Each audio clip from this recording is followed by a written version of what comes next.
Engine oil leakage, সেই ওয়াশারটা নষ্ট হয়ে গিয়েছে, বাইকটা বিক্রি করে দিতে হবে। এই হচ্ছে সেই জিনিস, সেই সিলটা যেটার কারণে ইঞ্জিন অয়েল লিক হচ্ছিল। তারা আসলে খুবই আনপ্রফেশনাল বিহেভিয়ার করলো। হর্নেট 2.0 যে গ্রুপটা আছে, সেই গ্রুপের থেকে যেই পরিমাণে রেসপন্স পেয়েছি, যে সিলটা গিয়ার সেন্সর অথবা টেকনিক্যাল ভাষায় যেটাকে আমরা বলছি যে ও রিং, নিউট্রাল ও রিং, বাইকের অবস্থা খুবই খারাপ, ঠিক আছে, রাখার মতো না। আর ওই যে ভাই উনি কাজটা করে দিল, যে ওয়াশারটা সেটাও চেঞ্জ করে নিচ্ছি, ওই ও রিং যেটা ওইটা, আর হচ্ছে ইঞ্জিন অয়েল ড্রেনের যে ওয়াশারটা সেটা। আমরাও ইঞ্জিন অয়েল লিকেজের প্রবলেমে পড়লাম। এখন দেখতে হবে বিষয়টা যে এটা আসলে ইঞ্জিন অয়েল লিকেজের প্রবলেম নাকি অন্য কোনো ব্যাপার। এখানে কথা আছে না যে প্রত্যেকটা জিনিসের কোনো না কোনো একটা কমতি আছে, কোনো কিছুই 100% পারফেক্ট হয় না, সেটা মানুষের ক্ষেত্রে হোক, যানবাহনের ক্ষেত্রে হোক, বা কোনো জিনিসের ক্ষেত্রে হোক।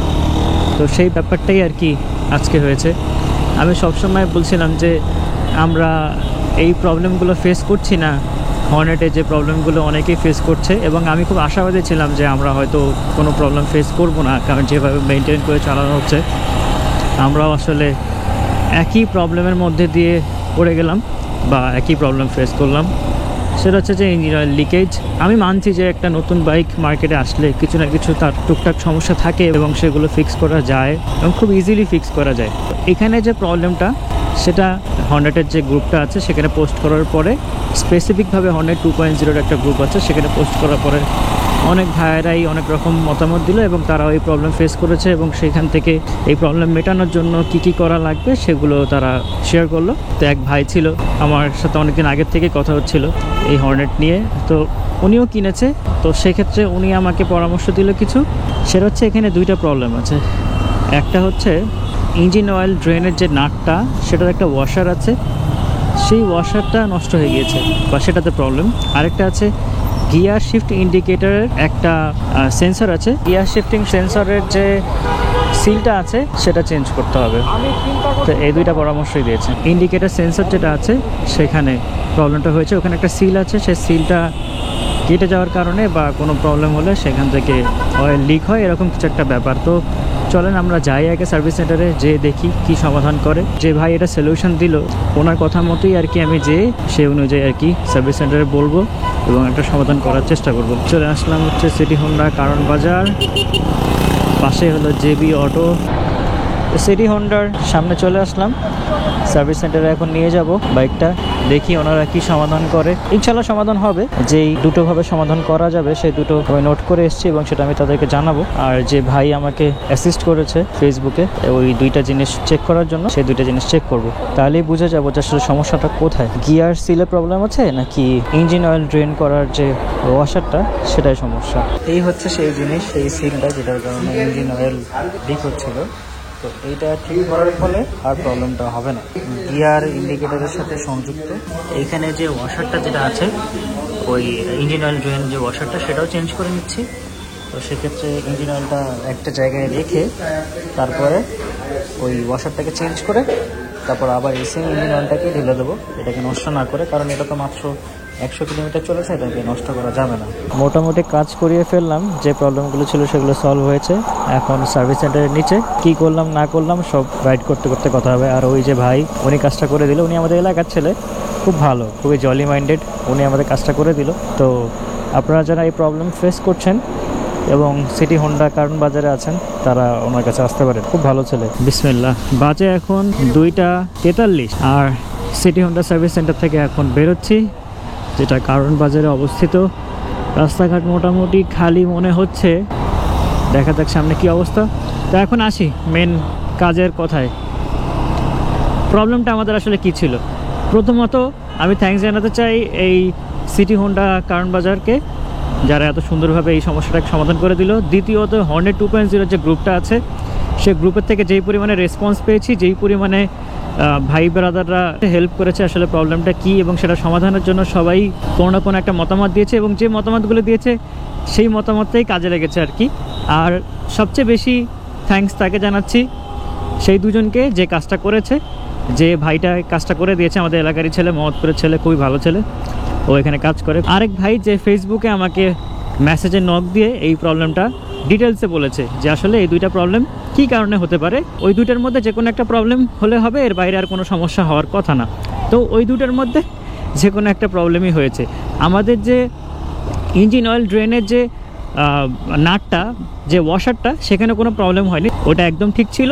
আমাদের সমস্যা হয়েছে সেটা হচ্ছে যে গিয়ার সেন্সর, যেটা বলছে সবাই, যেটা ফেসবুকে বলছে গিয়ার সেন্সর, অথবা টেকনিক্যাল ভাষায় যেটাকে আমরা বলছি যে ও রিং, নিউট্রাল ও রিং, এরকম কিছু একটা আমি দিয়ে দিচ্ছি ছবিতে। যেটা কত টাকা নিয়েছিল জানো? কত টাকা সেটা আমি দিয়ে দিচ্ছি। নিউট্রাল গিয়ার ও রিং এরকম কিছু একটা হবে, ও রিং সেন্সর যে সিলটা সেটা ওরকম কিছু একটা, অত ভালোভাবে বলতে পারছি না। তারপর আমি দেখিয়ে দিচ্ছি আর পুরো প্রসেসটা আমি দিয়ে দিচ্ছি ভিডিওতে, যে কিভাবে চেঞ্জ করেছে বা কি চেঞ্জ করেছে, দেখলে আরও আপনাদের সুবিধা হবে জিনিসটা বুঝতে। আর ওটার সাথে সাথে ইঞ্জিন অয়েল ড্রেনের যে ওয়াশারটা সেটাও পাল্টে নিয়েছি, একবারেতে পাল্টে নিয়েছি, দ্বিতীয়বার কোনো ঝামেলায় যেন না পড়তে হয়। পরে দেখা যাবে যে এটা ঠিক করালাম, ওয়াশারটা নাটের সেখান থেকে লিক করছে, তো সেটা যেন না হয় সেজন্য এটাও পরিবর্তন করে নিয়েছে দুটো একসাথে। ওই ওরিং যেটা ওইটা, আর হচ্ছে গিয়ার ইঞ্জিন অয়েল ড্রেনের যে ওয়াশারটা সেটা। তো এই দুইটা জিনিস চেঞ্জ করলাম আজকে। কত টাকা দুইটা মিলিয়ে, মানে 50-60 টাকা না 30 টাকা, আমার ঠিক খেয়াল নেই, ভুলে গেছি। তো এই হচ্ছে অবস্থা, এই হচ্ছে আপডেট। আশা করি এটাতে কোনো প্রবলেম হবে না। আসলে এটাকে প্রবলেম আমি বলতে চাই না, এটা একটা বাগস বললে চলে। যেমন সফটওয়্যারে যেরকম বাগস হয়, নতুন অপারেটিং সিস্টেম আসলে সেটা সফটওয়্যারে আপডেট আসার পরে ঠিক হয়ে যায়, আপডেট দিয়ে সেটাকে ফিক্স করে। তো নতুন বাইকের ক্ষেত্রে জিনিসটা তেমনই তো বলতে পারেন আর কি। কিন্তু হন্ডাকে বা যে সার্ভিস সেন্টার যারা আছে, যারা বিজনেস করছে এই হন্ডার সাথে, তাদের উচিত এই জিনিসটা না অ্যালার্ট করা সবাইকে, যে এরকম একটা প্রবলেম হতে পারে। সেটার জন্য ডেডিকেটেড তারা আগের থেকেই জানানো উচিত ছিল যে এটা একটা এরকম ব্যাপার, এটা একটা সিলি মিস্টেক বা এটা একটা বাগস, তো এরকম হতে পারে। তো সেই ব্যাপারে আপনারা সবাই খেয়াল রাখবেন, এবং আমাদের service centre all time most welcome. আপনারা আসেন, আমরা সমস্যার সমাধান করে দেব। আর এটা তো ফ্রি অফ কস্টই ওনারা করে দেয়। আর বাকি আপনার ইচ্ছা, যারা কাজ করে দেবে তাদেরকে যদি আপনি খুশি হয়ে কিছু দিতে চান, সেটা আপনার ব্যক্তিগত ব্যাপার, এখানে আমার বলার কিছু নেই। এই একটু আগেই লো ফিল করছিলাম, এখন আবার ঠিক হয়ে গেছে। আসলে আমি এই বাইকটার প্রবলেমের জন্য মন খারাপ করছিলাম ওরকম কোনো ব্যাপার না, এমনি আমি একটু ঝামেলার মধ্যে আছি, সেজন্য ভিডিও দেওয়া হয় না অনেকদিন ধরে, প্রায় সপ্তাহখানেকের উপরে কোনো ভিডিও দিই না। অনেকগুলো ভিডিও দেওয়ার ইচ্ছা ছিল, প্ল্যান ছিল, সেটা দিতে পারিনি, খুবই দুঃখিত। এবং নেক্সট টাইমে ট্রাই করব ভিডিও দেওয়ার, এবং নতুন যে বাইকগুলো আসছে সেগুলো নিয়ে ভিডিও বানাবো, সেগুলো চালিয়ে ভিডিও বানাবো, ওরকম একটা ব্যবস্থা করছি।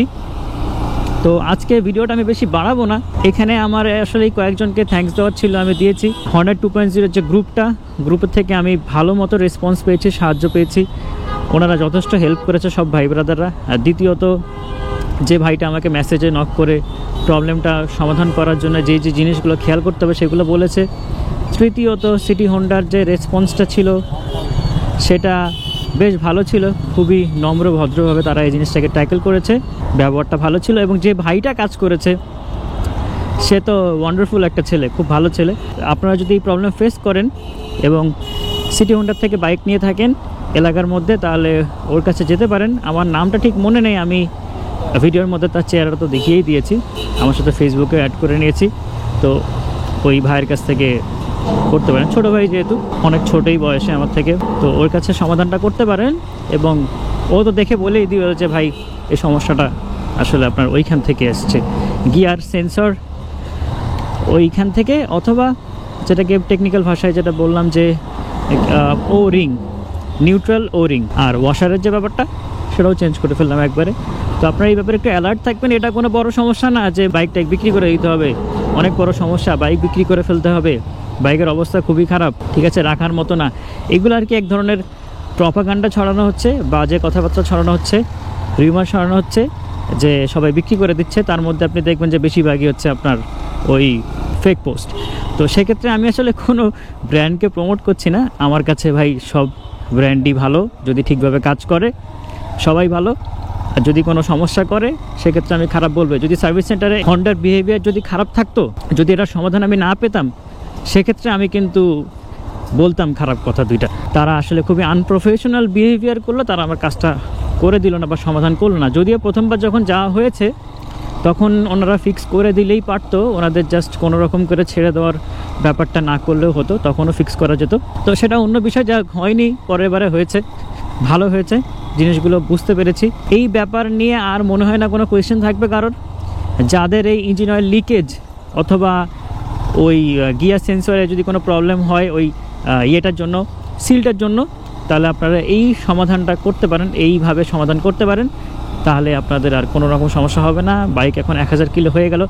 আরেকটা বড় জিনিস যেটা আমি ভাবছিলাম যে ইঞ্জিন অয়েলটা ড্রেন না করতে হয়, কারণ মাত্র 1000 কিলো চলেছে বাইকটা, আর ইঞ্জিন অয়েল চেঞ্জ করা হয়েছে 100 কিলো হয়নি। তো ওই সময় ইঞ্জিন অয়েল চেঞ্জ করাটা আসলে খুবই মানে ভয়ানক ব্যাপার স্যাপার ছিল, কারণ একটা ইঞ্জিন অয়েলের দাম মোটামুটি কম না। তো সেক্ষেত্রে এখানেই শেষ করি ভিডিওটা। সবাই ভালো থাকবেন, সাবধানে বাইক চালাবেন, হেলমেট পরে বাইক চালাবেন। খুদা হাফেজ, take care and bye by.